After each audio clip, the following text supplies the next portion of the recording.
I'm gonna do a quick garden tour. Just got through going around the other garden where the tomatoes and the eggplants were and all, but this is the garden that's sitting on my field line out here, and that's what that is a standpipe out of the field line. But anyhow, various things been rained on. It's still muddy. We got zinnias right here. These are rattlesnake beans.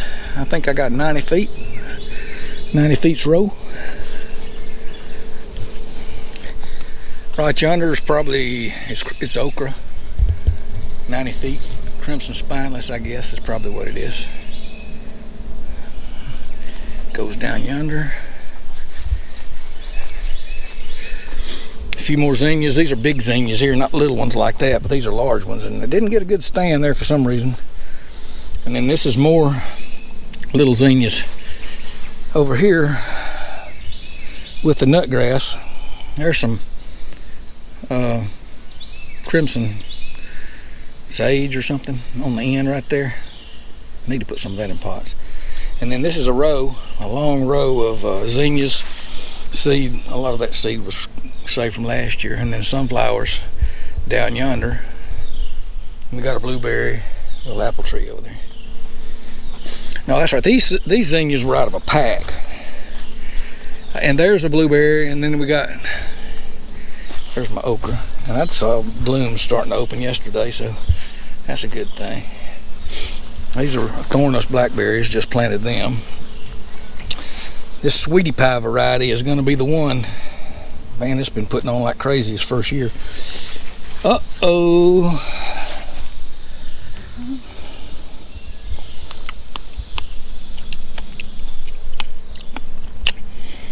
I guess you heard that. Yeah. Another blueberry down there. It's good.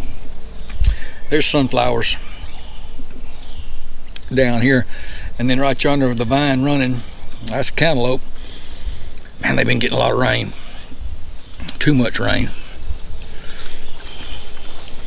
And then this over here, this was actually zinnias that I reclaimed. We gathered the seed from last year. That's what this is. I had this wide space I left for the cantaloupes to grow in. Same thing over there. So I had to plant something in it. And then on this end down here was rattlesnake bean. They've been in the shade and in the mud, and they're not doing well. And then we go to the Chinese noodle bean in the middle, or the yard long bean right here, climbing. And on that end is a Christmas butter bean.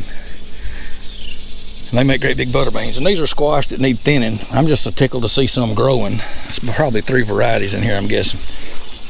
Yeah, there's not your normal squash right there. But I see a couple on there. That's a good deal. Looks like the blooms are gone already, so I may have to keep an eye on them. I think those are green grillers. But that's a good thing. Squash look better. And then the watermelons out here, probably too much shade. But they're growing, so, you know, we'll see if it'll ever get hot. And I got irrigation tape down so I can water them.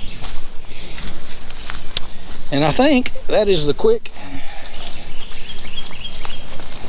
the quick garden tour. I'm ready for these zinnias to start blooming and the sunflowers and all that stuff. But I don't know if I'm ready for the green beans and the okra, because they're fixing to hit us, and they're gonna hit us hard, aren't they? Yes. That's a pepper. Forgot about these little peppers. These were greenhouse grown peppers.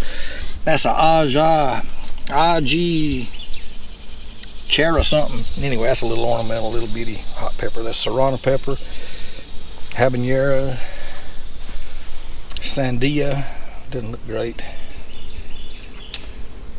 And then one of those Marconis or something down there.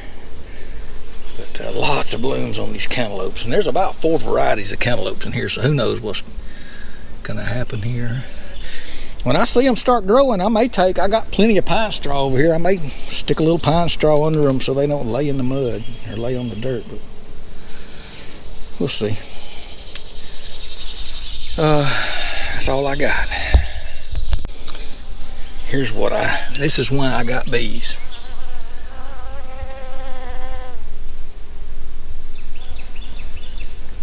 That's exactly why I got bees. Because because I got tired of having cucumbers and squash and stuff out here just blooming and blooming and blooming and not setting any fruit. So they're doing what they're supposed to do. They're earning their keep.